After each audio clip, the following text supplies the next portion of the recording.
Hello mga dal! Kakain na naman tayo ng tinapay at meron din akong kape dito. Ayan o. Ang lalaki ng tinapay na nasa harapan nyo. Siyempre, isasawsaw natin yung kape ay yung tinapay.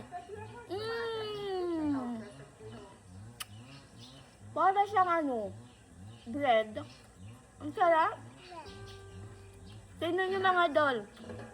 Dati, napakalaki to, di ba? Mga bata pa lang kami, ang lalaki to. Pero ngayon, parang 1/4 na lang siya. Lumiit na lang siya, tapos nagmahal pa, di ba? Nasaan yung hustisya doon? Ay, nga po? Ito naman yung mamon. Mamon. Tignan nyo, grabe ang liliit ng mamon. Dati ang lalaki talaga niyan.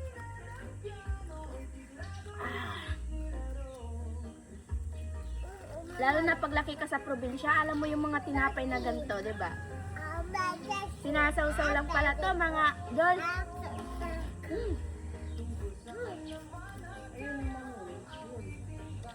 Parang ami-ansyo to.